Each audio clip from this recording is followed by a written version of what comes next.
It's time for 41 is the Mic, a weekly Chiefs podcast with Nick Jacobs of KSHB 41 and Matt Derrick of Chiefs Digest. 41 is the Mic starts now.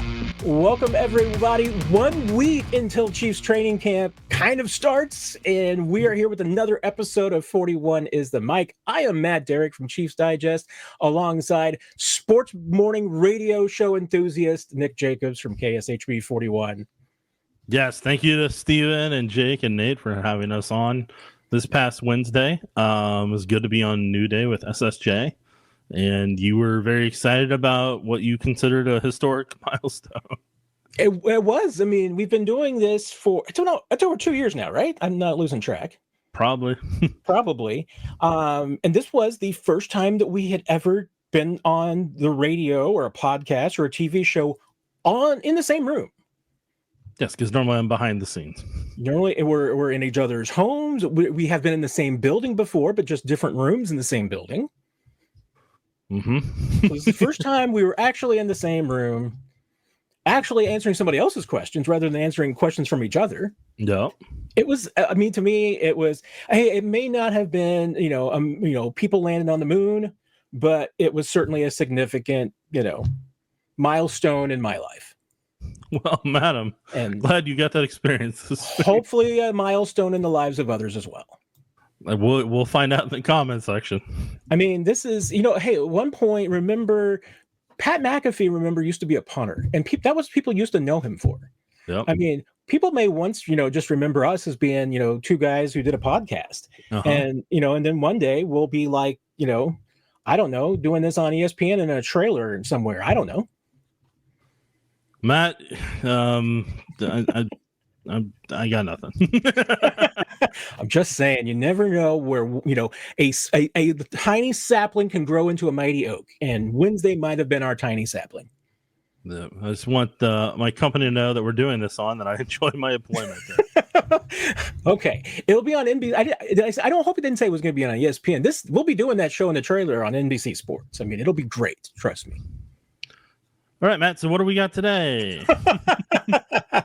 All right. Today, we have an incredible idea brought up by our genius producer, Nick Jacobs, and that we're going to be going through some storylines from Chiefs training camp, and we're going to be doing what I think a lot of the kids do these days.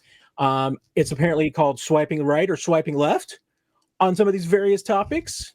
And so that is something you can do on some apps. Yes. We're gonna have some fun today, and because to me, this is the last week of the silly season, and so we're actually going to be applying some seriousness to the silliness. So we're going to be, having a little fun, but doing it on meaningful topics that are important to Chiefs fans. So, and then next week, by golly, we're going to hit the ground running. Okay, good. Because a week from now, Nick, we're going to be having Andy Reid, not on the show, but he'll be having a press conference. He will be speaking to all of the media, yes. And we'll be in St. Joe, so it's all kind of got to get started. So let's deal with the most immediate topic that I know everybody's talking about and thinking about right now. 3 p.m. Central Time Tuesday is the deadline for signing. If you want to sign an extension with your franchise designated players, such as Trey Smith, you got to do it by 3 p.m. Tuesday. Otherwise, you can only sign a 1-year deal with them. And then otherwise, you've got to wait until after the regular season to negotiate. So, Nick, what are you doing? Swiping right, swiping left. Trey Smith gets an extension done by Tuesday. I'm going to swipe right on that one, Matt. I think Trey Smith and the Chiefs get something done Tuesday. I mean, I'm hoping it'll be in the $23 million per year range, and obviously he'll be the top paid guard no matter what happens on that front. So for me right now, I'm swiping on that, and I will let you talk while I double check the numbers before I say something that people may disagree with. Yeah, I mean, this one's a hard one for me. I mean, it's because once again, we get down to the whole, both sides thought this deal was going to be done a long time ago. And the fact that they aren't shows that there's some daylight between them. Otherwise, there'd be no reason to get it done. But deadlines make deals in the NFL, and Brett Veach is certainly one of those types that deadlines make deals, and we have seen sometimes that go beyond that. This is one you really don't want to get beyond, because if you don't get an extension done with Trey Smith, I just don't see good outcomes after the season as far as getting something done. I mean, I'm really, really tempted to swipe left because I'm just not 100% sure. I'm not even close to 100% sure anything gets done. But I'm going to very tentatively swipe right, Nick, because I think that's the best answer for both sides. I'm just not sure it's going to get done. But put me down for a right. Okay. And then on top of this, I got to crunch one more number.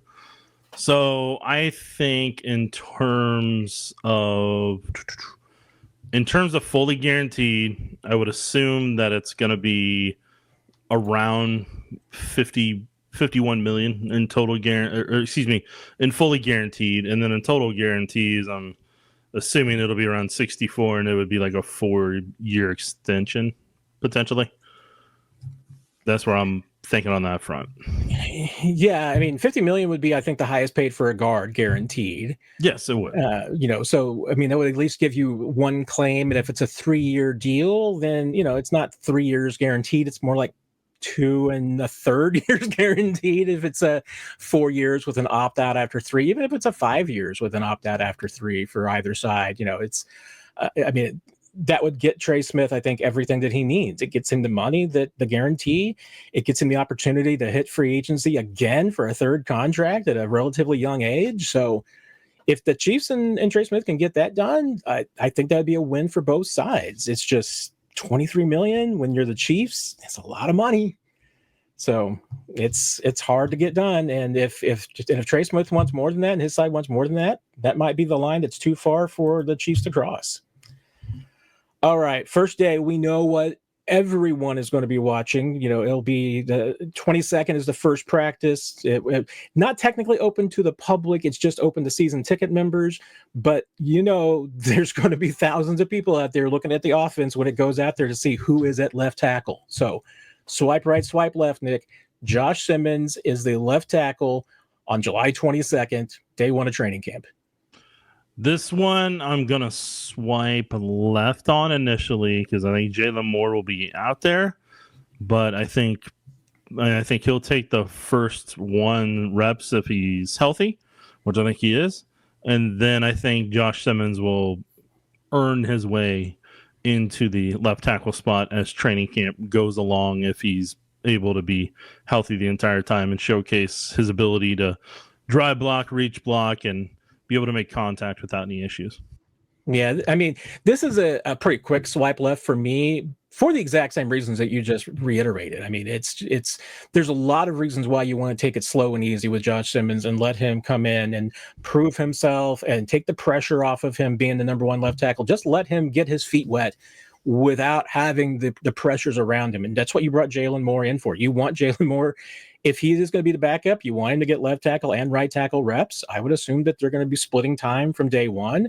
But I think you want to ease Josh Simmons into that. So that's a pretty swipe left one on for me to just to protect Josh Simmons and protect your investment. So, nailed it, Matt. All right. Crowded position at wide receiver. I think the Chiefs, I think we're probably both in agreement that barring any injuries, the Chiefs probably have at least 4 or 5 safe picks at wide receiver.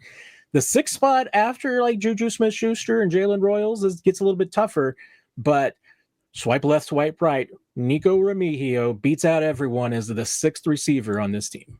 Yeah, I'm going to swipe right on that for now because I think Nico Remigio is, with his ability to be the returner, I think that's going to be the difference for him right now.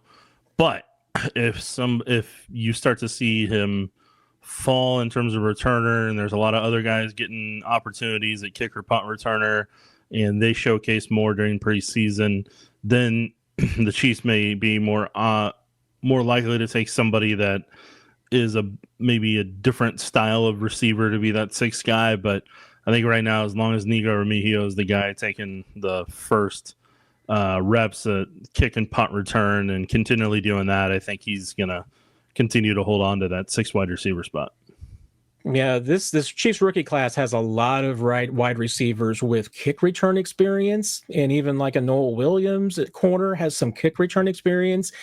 None of the rookies really have any punt return experience. The second, well, maybe even arguably the most experienced punt returner on the team is technically probably Sky Moore.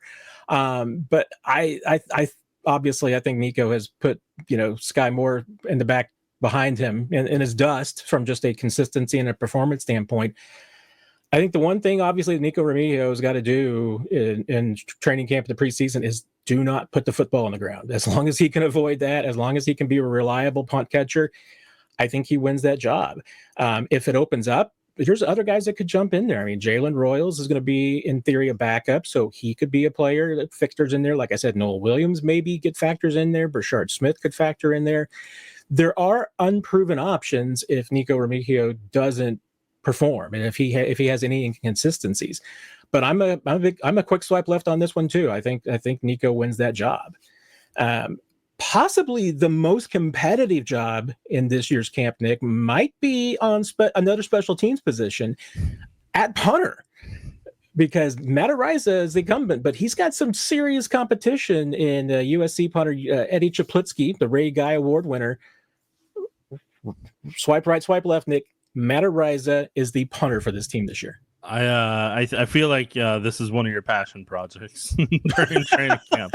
This is one of Matt's calling cards: the punter battle. Robert Tunyon and Nico Remigio. I think those might be your passion projects. I just like the competitive jobs, and this team doesn't have very many competitive jobs.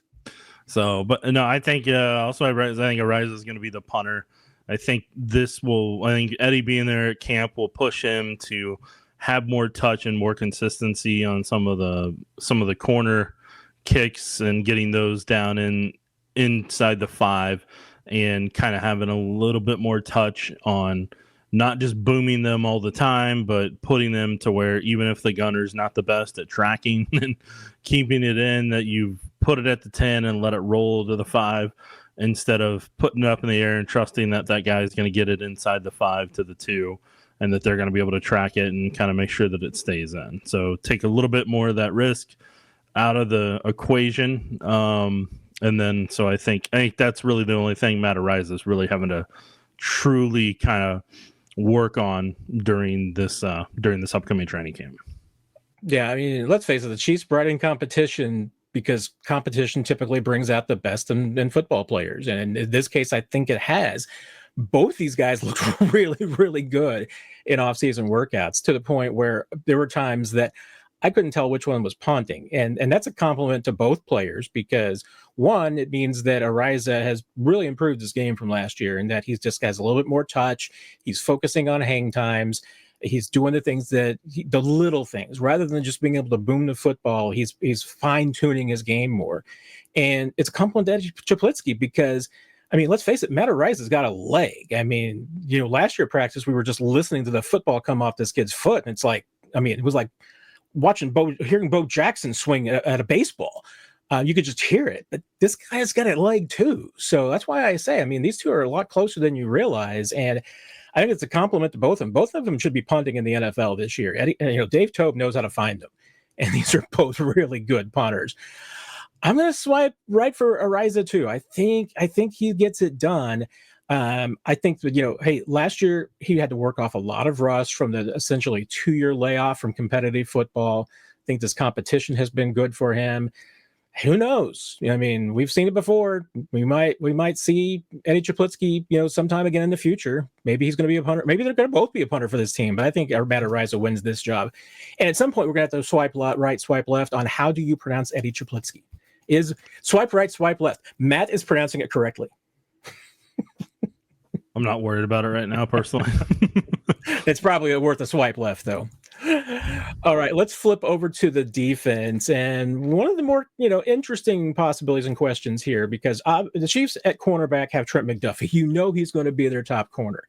Question is, all right, is Trent McDuffie going to start in the slot with Watson and Christian Fulton, Jalen Watson, Christian Fulton as the outside corners, Nick? Swipe right, swipe left. Yeah, I mean, I'll swipe right because I think at the end of the day, I think Watson and Fulton are going to be the outside corners, with McDuffie working a lot more at the slot position. So I think that's kind of be more of the makeup over time. Doesn't mean McDuffie can't kick out and be one of the outside corners, and they have a different variety of way they go about it. But I think where McDuffie really, really shines is when he can work against the receiver in the slot position or work against the number 2 receivers a lot of the time. Because from a size perspective, I think Fulton and Watson can give you a little bit more vertical range in that regard.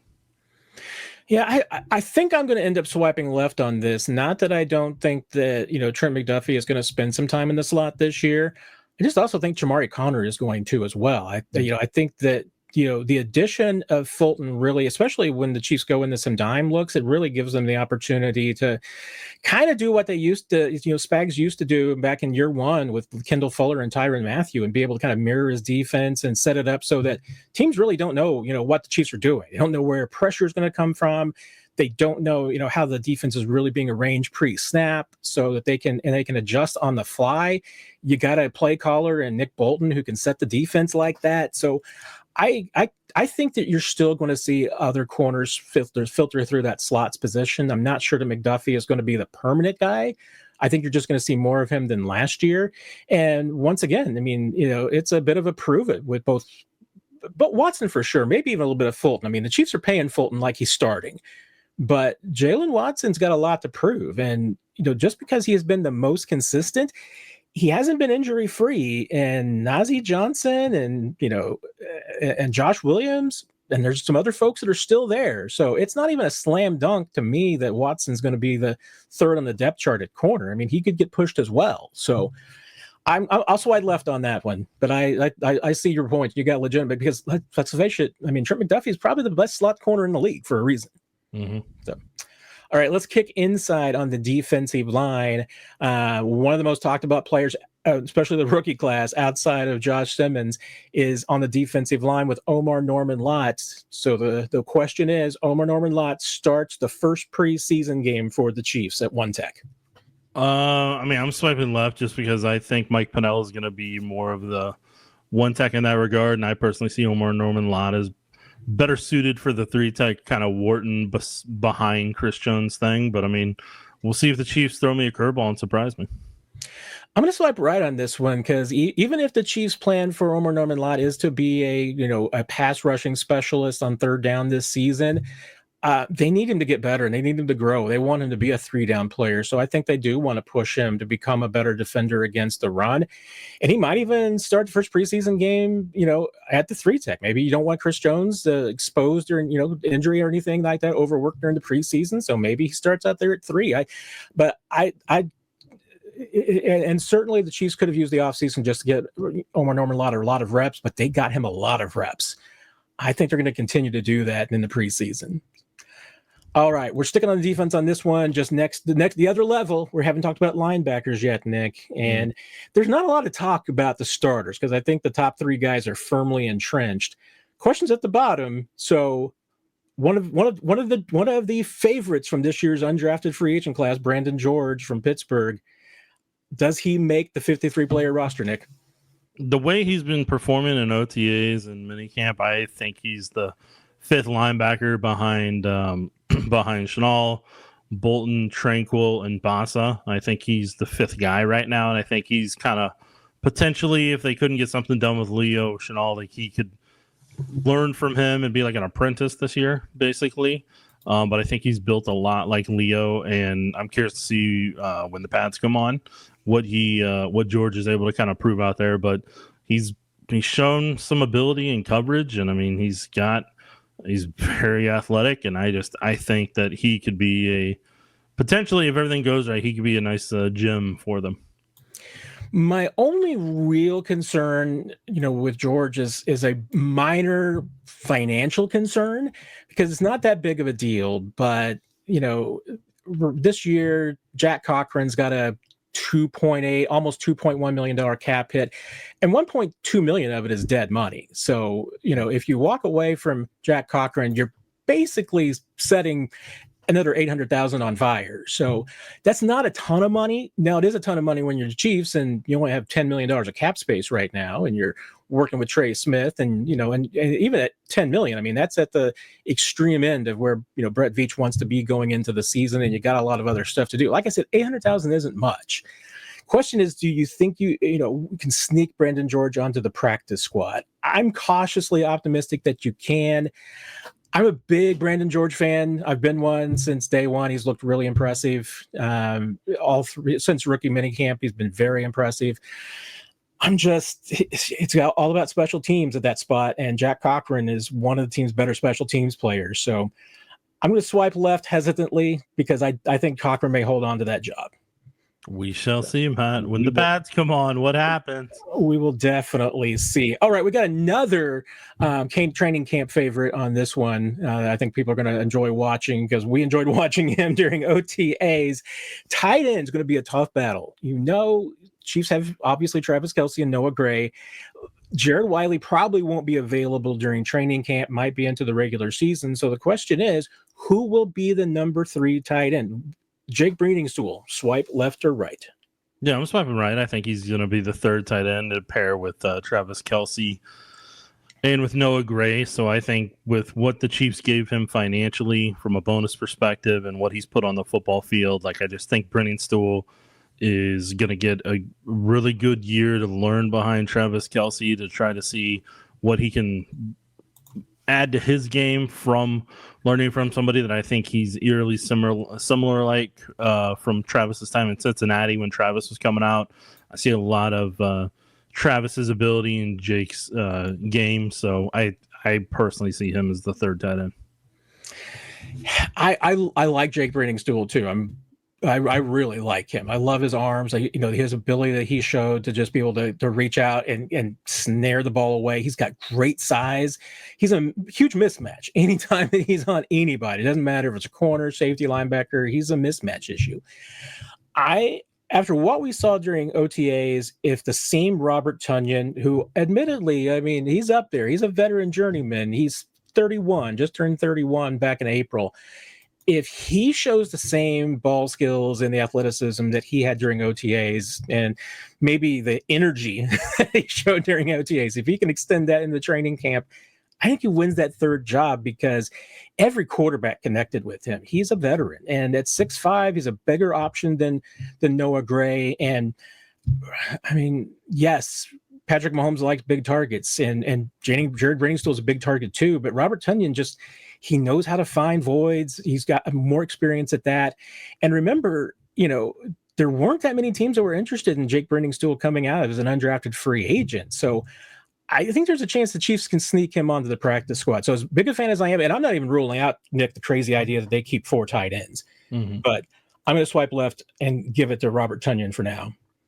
You are a big Robert Tonyan fan. Robert Tonyan won me over during OTAs, and it might be fool's gold. It might be fool's gold. He certainly won you over because he was one of the few tight ends that was in every practice that we watched. And they basically only had about 3 tight ends for every practice due to injuries and guys not being there. And so Robert Tonyan he was getting 1st, 2nd, and 3rd team reps. Mm-hmm. But most importantly, he caught passes from every single quarterback because every single quarterback trusted him. Yes, Matt. That is definitely a way you can look at it. All right, talk about another veteran here over back on the defensive side. Old friend Mike Edwards is back with the Chiefs, and he had kind of an up and down year last year, bouncing around, but back with Kansas City, had a really successful run with the Chiefs the first time around. Mike Edwards will make the 53-player roster, Nick. Swipe right, swipe left. Right now, I'm kind of swiping left just because I think there's some younger guys they're going to end up wanting to go with, and I think it's going to be a combination of Brian Cook, Jaden Hicks, Chamari Connor, and then I'm curious to see if Chris Roland Wallace, if he's kind of the other guy that they use on that aspect as of how the roster's built right now. So I think among them, then I think Deion Bush will be on the practice squad. I can see Mike Edwards being more on the practice squad, more so than on the 53 if enough guys show the potential that they got. Yeah, the Chiefs are, to me, simultaneously kind of deep at safety with the being a little top heavy. They've got a lot of numbers, but there's only really at the top, the three guys that you mentioned. And then it's, do you have a corner like, that's versatile like Chris Rowan Wallace that might be able to help out there? Deion Bush has been a practice squad guy the last few years that you could count on. Could Mike Edwards join that category and be a just guy that you could use, 3 times for a practice squad call up? Maybe so. But I just don't know that I see the obvious fourth safety on this team right now. So I'm going to give a hesitant swipe right on this one. I think, and especially, and even though he could provide this from the practice squad at the same time, the Chiefs need some veteran leadership in that secondary, because they don't have a ton of guys with more than 3 or 4 years experience tops. And some of their best players only have 1, 2, or 3 years experience. I mean, Jaden Hicks and Trent McDuffie are kind of your leaders of the secondary right now. And you need a veteran around there, and especially one on the roster that can have a voice. So I'm gonna give Mike Edwards the nod for the 4th spot. I'm gonna swipe right on him. So I think that's all our swipes, right? That's all our swipes, unless you have a bonus swipe that you want to talk about. Sure. All right. Hey, everybody, thank you once again for joining us here on 41 is the Mic. And Nick, we talked about at the beginning of the show. There's a podcast available over on Sports Radio 810. If you missed our conversation with Stephen St. John, Nate Bucati, and Jake Gutierrez, so you can catch all of that on their app. And of course, you can find everything that you ever need over at Chiefs Digest and Chiefs Digest on YouTube. Make sure wherever you're listening to the podcast that you give us a 5-star review. Those really help other people find the show, and we appreciate that. Obviously, on Chiefs Digest on YouTube, hit the bell, subscribe, do all those things. It also helps people find the podcast on all of our shows. Tuesday night, live Q&A. I'm sure there will be some topics, especially because that will be just after the Trey Smith deadline, so we can talk and react to whatever happens or does not happen with Trey Smith on Tuesday. And then next week, it'll be a little bit late because Andy Reid is talking at 5 o'clock, and Nick and I are going to record next week's 41 is the Mic once we're done there. So it'll probably be late Sunday night that we get that done. But we'll be back in your feed with 41 is the Mic. That's right. That's all we got for Matt. You got anything else? It's up to you, Nick. All right. Bye-bye now. You've been listening to 41 is the Mic, presented by KSHP 41, your home of the Chiefs and Chiefs Digest.